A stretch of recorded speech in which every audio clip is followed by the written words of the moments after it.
Hi, I'm Sophie Farrelly. I'm an old girl and I left Farnborough Hill in 2019. I'm currently in the British Army. I'm a troop commander and I have been for about a year now. I work at 17 Port Maritime RLC and essentially, in simple terms, I'm a manager of a group of soldiers. The soldiers team is about 40 strong and I've been loving it ever since. There was a range of reasons why I wanted to join the army. First of all, starting with my mum. So my mum served in the army for 19 years and she never pushed me in this direction, but hearing her stories always interested me. I never really knew what direction I wanted to take with my career, but I always knew that I wanted to do something people-focused and with a real sense of purpose. And so hearing my mum's stories with the elements of travel combined, I thought that this is something that could be a quite interesting career path for me.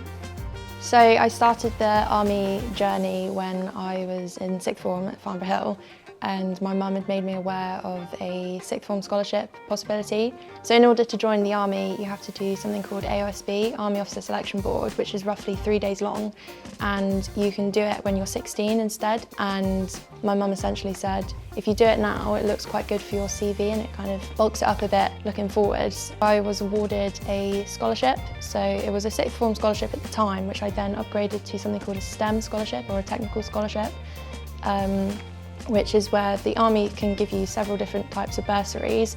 This one was science specific, so I had to do a science degree.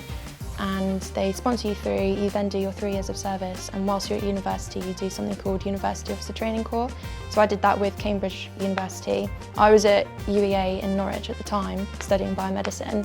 University Officer Training Corps was a really interesting time. I met a lot of like-minded people and it kind of cemented to me that this was a career route that I wanted to take.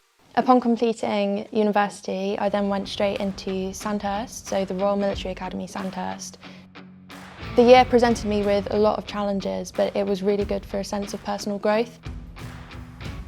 Upon completing my training, I commissioned in August 2023. I then went on to something called Phase 2 training, so I decided to join the logistics. And so the Phase 2 training was specifically to do with logistics, whereas Sandhurst is based on infantry model.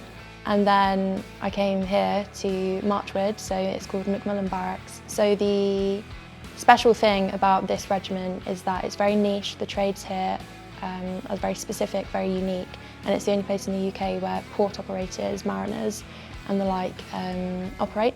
17 Port Maritime are the only British Army maritime capability, meaning that anytime we have big exercises, it has to come through our port here. So I joined 17 Port Maritime RLC back in 2024 in January, and I was instantly presented with a deployment in March. So I went to do a port task group, it's called, in Tallinn, Estonia. And essentially, when you're sending kit and equipment to another country, you need to have personnel there to unload that vessel. I then went straight down to Poland, a place called Szymanów. It was an airfield, and it was for something called Operation Linotyper. So my role specifically was loading up 91 heavy equipment transporters with the kit and equipment of other regiments and corps. So this was ranging from vehicle types like coyotes, jackals, mastiffs, and I coordinated that to get things home.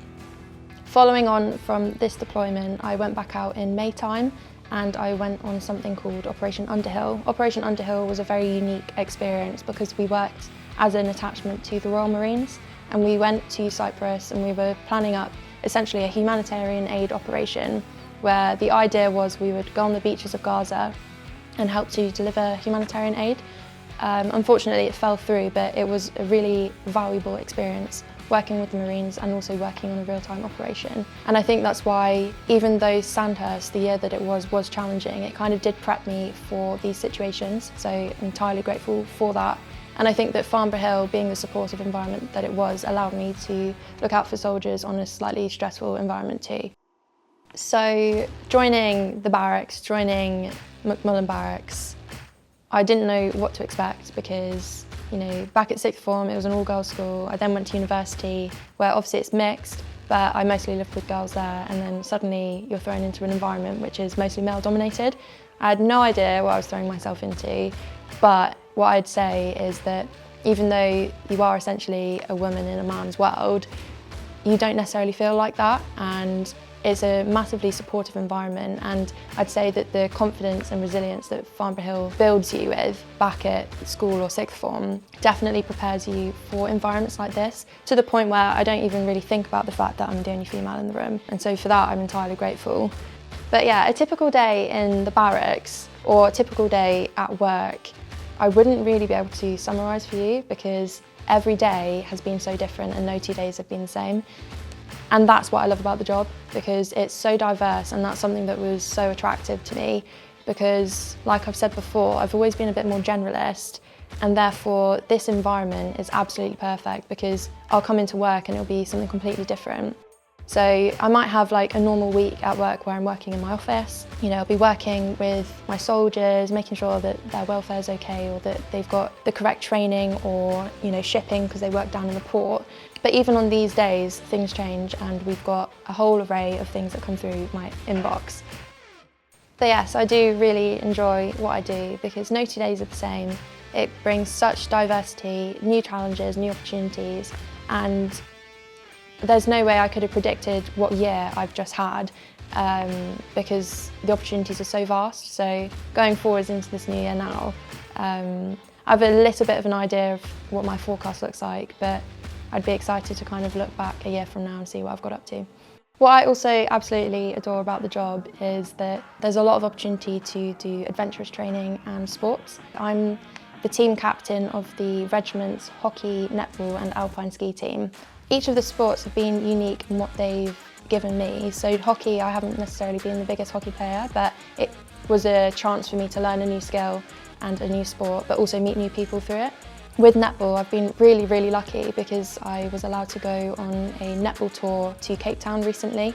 We went out for 2 weeks, did some netball training, but also did some kind of adventurous training where we would sightsee, climb Table Mountain and the likes. And then most recently, something I'm super grateful for was the alpine ski season that I've just come back from. So we did just under a month in Norway before Christmas, and then we did just under a month in France after Christmas. I've done a little bit of skiing before, but I've never done ski racing before. So this was again a new experience. Definitely required some courage going down some of the downhill slopes. The army is so much more than just the green kind of stereotypical side that we see and hear about. It's got so many broader, richer opportunities on offer, like the sports, like the adventurous training, but also meeting people who are like-minded but work in different areas. And it kind of creates such a supportive network, very similar to that of Farnborough Hill, but instead a bit larger scale. So back when I was at Farnborough Hill, I studied biology, chemistry and English literature. And as you can see, the options were quite broad, and it's mostly because I didn't really know what direction I wanted to take. And I never wanted to narrow myself into a specialist field. I always wanted to remain more generalist in my approach.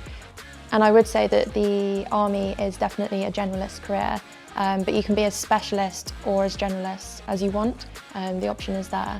So yeah, at Farnborough Hill I was still trying to navigate what direction and what career that I wanted to follow, but something that I really appreciated from the school was the wide range of extracurricular activities that they had on as well, because it felt that it wasn't just focused on your studies, they wanted to support you in a kind of three-dimensional way. I found that Farnborough Hill bolstered both my confidence and mental resilience, which is something I'm grateful for coming into a career like the British Army. So something that I think I would tell my younger self back when I was in sixth form at Farnborough Hill is that it's okay that you don't really know what direction you want to take yet, and that actually keeping your options open like you're doing has actually worked out definitely in your benefit. I'd say don't be afraid to try new things and kind of push those boundaries and challenge yourself, because you might find that you don't like it, you might find it doesn't work, but at least you tried. And I think that that's a similar approach that I kind of take to my work now. Like whether it's trying out for hockey that I haven't really done before and ended up really enjoying it, or making higher level decisions, you need to take that risk sometimes, because if you don't, then you won't really progress as a person. And it's super important for your personal growth, but also just knowing that you gave it a try and gave it a shot.